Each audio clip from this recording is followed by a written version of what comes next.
Welcome to Real Talk English Pro, the channel where you learn real English through real conversations. Every week, Alex and Sarah talk about something real, something you have probably thought about yourself, and you learn natural English just by listening. Watch the video completely, as towards the end of the video we go through the key phrases and vocabulary from the conversation. Today's conversation is about something most people find surprisingly difficult: saying sorry. Not just the word, but saying it properly, in a way that actually means something. Let's go. Sorry. One of the shortest words in English, but one of the hardest to say properly. Most people either over-apologize, saying sorry for things that are not their fault, or they under-apologize, saying the word without really meaning it. Today, Sarah needs to apologize to Alex. Something happened between them, and she has been putting it off. Watch how she does it, and listen to what happens next when they discuss how apologies work differently at work. Pay attention to the words and phrases they use. We will go through them together at the end. 3 days ago, Sarah said something to a mutual friend about Alex, something personal, something Alex had told her in confidence. Alex found out. He has not brought it up, but Sarah knows he knows. And today, she has decided to say something. Do you mind if I sit down? Of course not. Can I talk to you about something? Sure. I owe you an apology, a proper one, not a text message apology. I wanted to say it in person. I have been putting it off for 3 days, and the longer I waited, the worse it felt. So here I am. Okay. What I said to Rachel the other night about your job situation, I should not have said it. You told me that in confidence. It was not my information to share. And I shared it anyway without thinking about how it would feel if it got back to you. And I am genuinely sorry. Not sorry, but just sorry. Full stop. Thank you for saying that. I know sorry does not undo what happened, but I want you to know that I understand why it was wrong. It was a breach of trust. You trusted me with something personal, and I did not handle that well. And that matters, regardless of what my intentions were at the time. Can I ask what happened? Like, how did it even come up? I am not trying to relitigate it. I genuinely want to understand. Of course. Rachel was asking how you were doing, and I said you were going through a difficult time with work. I was not trying to gossip. I was not being malicious. I genuinely thought I was just answering the question honestly. But as soon as the words were out, I knew I had overstepped. The problem was not the question. The problem was that my answer was not mine to give. I appreciate you being honest about that, because you know what actually makes it easier to hear? The fact that you are not making excuses. If you had said, I was trying to help, or she asked directly so I had no choice, that would have made me feel worse, not better. I had all those excuses ready in my head. I rehearsed them on the way over. But every version felt dishonest. The truth is, I should have said, he is fine, ask him yourself. That would have been the right answer. Simple, honest, and it would have protected your confidence. Yeah, that would have been the right answer. I am also sorry it took me 3 days to say this in person. I almost texted you twice, but it felt like the wrong medium for something like this. Some things need to be said face to face. And if you had texted me apologizing for something this personal, I would have felt it was half-hearted. You deserved better than that. I appreciate it, genuinely. A text apology for this would have felt a bit hollow. Are we okay? I know that is a lot to answer right now, but I need to ask. We are okay. I was hurt. I will not pretend I was not. For a day or two, I was angrier than I expected to be. But yes, we are okay. Thank you. I mean that. Can I tell you something? and it is not meant to be flattery. Go on. That was a really good apology. You did not make it about yourself. You did not say, I am sorry you feel that way, or I am sorry, but I was just trying to help. You just said what you did, why it was wrong, and that you were sorry. No buts, no explanations wrapped up as excuses, and I think that is rare. I have given some bad apologies in my life. I know what they look like. I have also been on the receiving end of enough of them to know exactly how it feels when someone apologizes to you in a way that somehow makes you feel worse. What makes a bad apology in your opinion? Like, if you had to describe the different types. Where do I start? First, the non-apology apology. I am sorry if you were offended. That is not an apology. That is actually putting the problem on the other person. You are saying their feelings are the issue, not your behavior. And it is extremely common. Politicians use it all the time. Public figures, brands apologizing for scandals. We are sorry for any offense caused. Caused to whom? By what? It is so vague it means nothing. I hate that one. It sounds like an apology, but it is actually the opposite. And once you notice it, you start hearing it everywhere. Exactly. And then there is the sorry but apology.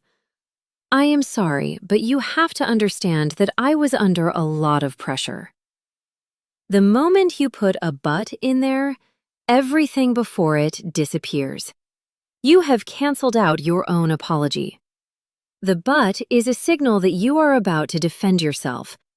And defending yourself is the opposite of taking responsibility. The sorry but apology. I have definitely given those many times. Everyone has. It is tempting because you want to explain yourself. You want the other person to understand the context. You want them to see your side of the story. But an apology is not the right place for that. An apology is about acknowledging the impact of what you did, not explaining it away. The context comes later, if at all, and often it does not need to come at all. So what is the structure of a good apology, if you had to break it down? I think there are 4 parts. First, say what you did specifically. Not, I am sorry for what happened. That is too vague and too passive. What happened makes it sound like nobody did anything. Name the actual thing. I am sorry I shared what you told me in confidence. Specific. Second, Acknowledge why it was wrong. Not from your perspective, from theirs. I understand that was a breach of trust. You are showing you actually understand the impact, not just that you feel bad about it. A lot of apologies stop at, I feel bad. But the other person does not need to know how you feel. They need to know that you understand what you did. that is a really important distinction. Third, the actual apology. Simple and clean. I am sorry. No conditions, no qualifications. Just those 3 words. No, if you were hurt. No, but you have to understand. Just sorry. And fourth, What you will do differently. It will not happen again is the bare minimum. But even better is something specific. Next time someone asks about you, I will say, ask him yourself. That shows you have actually thought about how to change the behavior, not just that you feel bad in this moment and want the situation to go away. that is a really clear framework. I wish someone had taught me that earlier. I spent years giving apologies that were mostly about me trying to make myself feel less guilty rather than actually addressing what the other person needed to hear. That is what most apologies are, if we are honest. They are more about the person apologizing than the person receiving it. I feel terrible. Please forgive me so I can stop feeling terrible. That is not really an apology. That is asking for emotional relief. And the other person ends up having to comfort you for the thing you did to them, which is not great. That is uncomfortable to hear, but I think it is accurate. I have definitely done that. apologized in a way that put pressure on the other person to reassure me. We all have. It is a very natural human impulse. Nobody wants to sit with the feeling of having hurt someone. So we rush through the apology and look for relief as quickly as possible. But the relief is not what the other person needs to give us. What about professional apologies? At work, are they different? Yes and no. The same principles apply. Be specific, acknowledge the impact, say sorry without conditions. Say what you will do differently. But the tone and the level of formality are different. At work, you usually need to be more measured, less emotional, because the relationship is professional rather than personal. What does a good work apology actually look like? Give me an example. Okay, say you missed a deadline. A bad work apology sounds like, I am so sorry. I had so much going on and the brief was not very clear and I did not realize it was as urgent as it was. You are explaining and defending before you have even apologized properly. You are making excuses while wearing the mask of an apology. Versus, A good work apology sounds like, I want to apologize for missing the deadline. I understand that put the team under pressure and made things harder for everyone.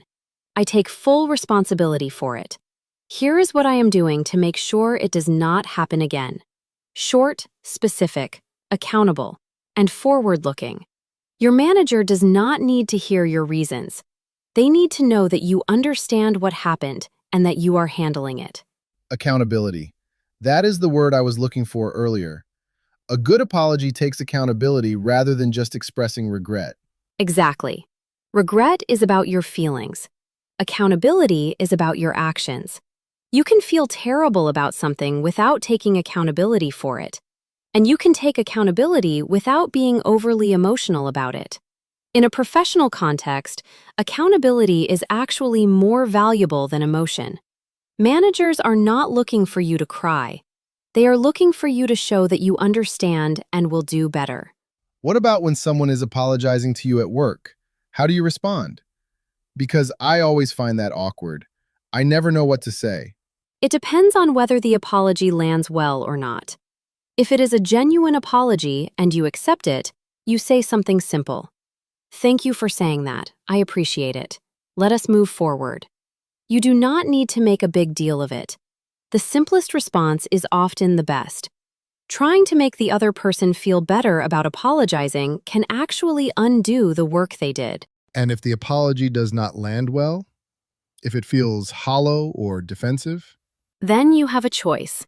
You can acknowledge it without fully accepting it. Something like, I hear what you are saying.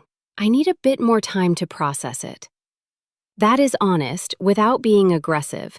You are not pretending everything is fine when it is not, but you are also not starting an argument in a professional setting where that would not be appropriate. I need a bit more time to process it. That is such a useful phrase, because sometimes you genuinely do.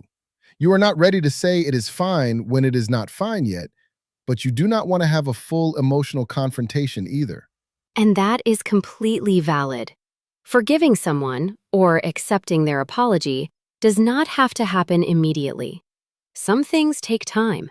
And a good apology does not demand an instant response.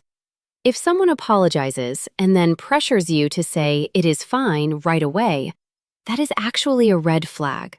They are prioritizing their relief over your processing. Does it ever go wrong, though? Have you ever given what you thought was a good apology and had it not received well? Yes. Once I apologized to a colleague about something, and I thought I had done everything right. Specific, accountable, no buts. And she just said, okay, and walked away.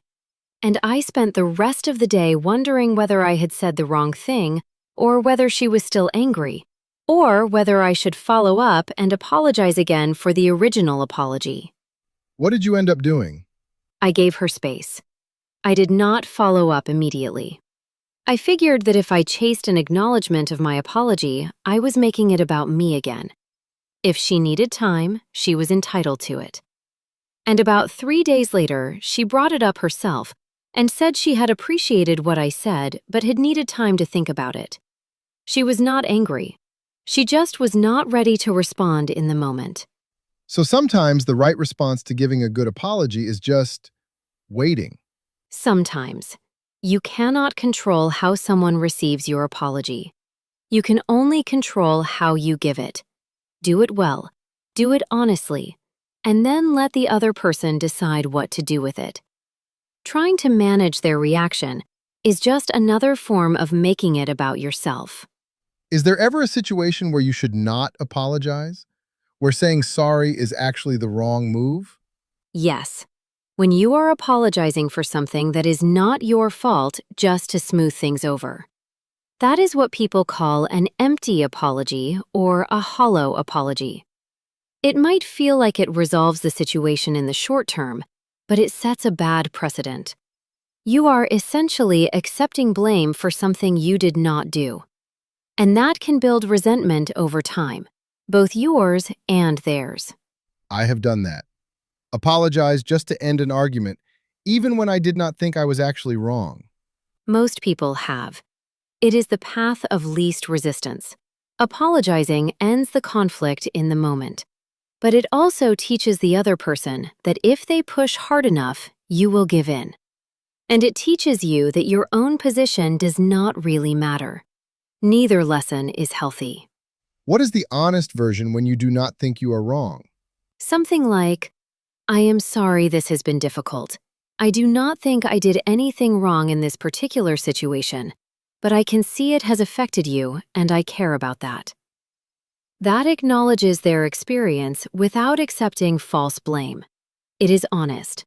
You are validating their feelings without betraying your own view of what happened. That is a much harder thing to say than just sorry. Much harder. It requires you to tolerate the discomfort of someone being upset with you without caving in, which is a skill most people do not develop, because caving in feels easier in the moment. But in the long run, much better for the relationship and for your own self-respect. What about cultural differences? I think apologies work differently in different cultures. Definitely. In some cultures, over-apologizing is the polite norm. Like in British culture, people say sorry when someone else bumps into them. That is a social lubricant, not a real apology. In other cultures, a direct apology can feel like loss of face, so people apologize indirectly through actions rather than words. None of those are wrong. They are just different ways the same human need gets expressed. So how do you know what works in a specific situation? Read the person in front of you, not the rule book. The principles I mentioned, specific, accountable, no buts, those work universally. But the tone, the timing, the medium, the level of formality, those depend on the person and the relationship. A work apology to your manager is different from an apology to your best friend, which is different from an apology to a family member who raised you. Okay, I feel like I've learned more about apologies today than in my entire life up to this point. That says more about the quality of apologies you have been receiving than about your education. Probably true. And also the quality of the ones I've been giving. Fair point. Can I say one more thing? Of course. Thank you for coming to say it in person.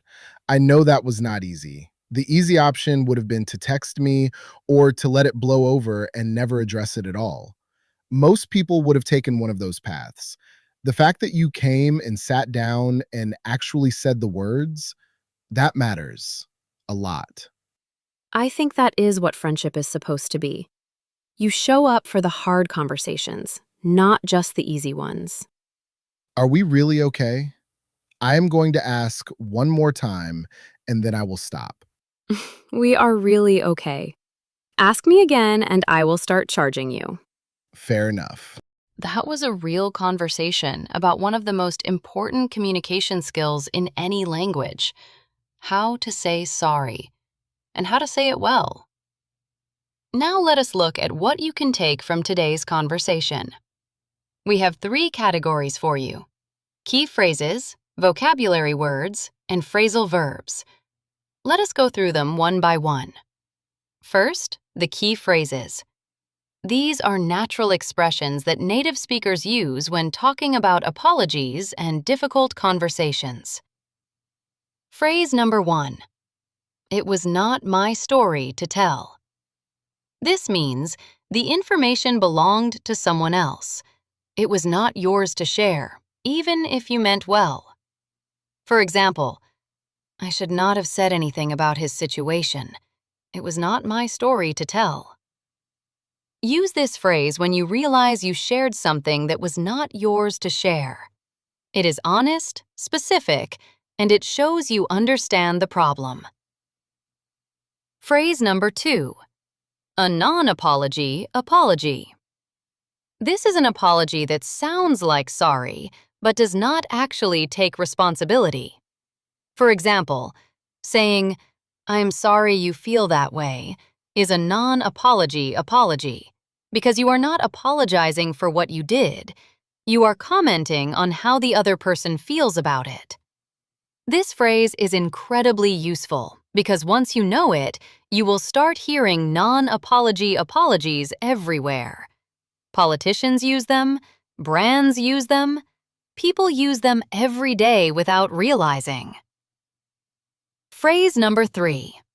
Take full responsibility. This means to completely accept that something was your fault.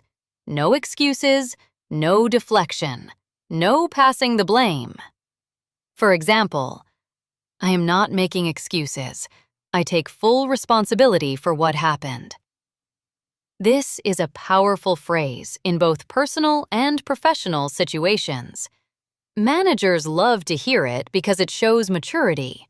Friends appreciate it because it shows honesty. Phrase number 4. The path of least resistance. This means the easiest option, even when it is not the right one. For example, I said sorry just to end the argument. It was the path of least resistance, but nothing was actually resolved. Use this phrase when you want to describe doing the easy thing instead of the right thing. It is self-aware and sophisticated, and it shows high-level English. Now, vocabulary words. These are individual words from today's conversation. Words you will hear again and again in real English. Word number 1. Accountability. It means accepting that your actions had consequences and owning them honestly. For example, a good apology is about accountability, not just feeling bad. Accountability is a word you hear a lot in the workplace. Managers talk about being accountable. Leaders talk about holding people accountable. It is one of the most useful words in professional English. Word number 2. Hollow. It means sounding right on the surface, but empty or insincere underneath. For example, he apologized, but it felt hollow, like he was just saying the words. You can use hollow to describe an apology, a promise, a compliment, anything that sounds nice but feels fake. Word number 3. Breach. It means a serious breaking of a rule, a trust, or an agreement. For example, sharing what she told me was a breach of trust. Breach is a strong word. It suggests that something important was broken, not just a small mistake. Use it when the situation is serious. Word number 4. Remorse. It means a deep feeling of regret and guilt about something you have done. For example, you could see the remorse on his face. He really meant it. Remorse is stronger than regret. Regret means you wish something had gone differently. Remorse means you feel genuine guilt about what you did. Native speakers use this word when an apology feels deeply sincere. And finally, phrasal verbs. These are 2 or 3 word verbs that native speakers use every single day. They can be tricky for learners, but they make your English sound much more natural. Listen carefully. Phrasal verb number 1. Move on. This means to stop thinking about something in the past and continue forward with your life. For example, I have forgiven him. I just want to move on and not keep going over it. You can move on from a relationship, a job, an argument, or anything that is keeping you stuck in the past. Phrasal verb number 2. Own up. This means to admit that you did something wrong, usually after trying to avoid it first. For example, it took him a week, but he finally owned up to what he had done. The word up is important here. You do not own something wrong. You own up to it. Always with the preposition to afterwards. Phrasal verb number 3. Make up. This means to resolve a disagreement and return to a good relationship with someone. For example, they had a bad argument, but they made up the next day. You can make up with a friend, a partner, a colleague, anyone. It usually follows a conflict or a period of silence. And notice, the past tense is made up, not maked up. Phrasal verb number 4. Back down. This means to stop defending your position and admit that you were wrong or that you will not continue the fight. For example, she refused to back down at first, but eventually she admitted she was wrong. Backing down is often seen as weak, but it takes real strength to do it properly, especially when you realize you are in the wrong. So, that is 12 things to take away from today. 4 phrases, 4 vocabulary words, 4 phrasal verbs, all from one honest conversation between 2 friends. Now, think about your own experience. Have you ever had to give a difficult apology or received one you were not sure how to respond to? Try describing it in English using the words and phrases from today. That is your practice for this week. That is everything for today. Tell me in the comments, what is harder for you, giving an apology or receiving one? And have you ever received a really bad apology? What made it bad?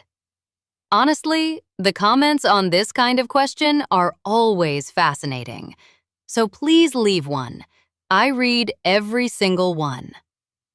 If you enjoyed today, you will also want to watch our video on how to handle a difficult conversation at work. Someone takes credit for Alex's work, and he has to confront them. It is one of our most useful videos for professional English. The link is on screen right now. Go and watch it after this. And if you have not subscribed yet, do it now. We post a new real conversation every week. See you around. Thank you.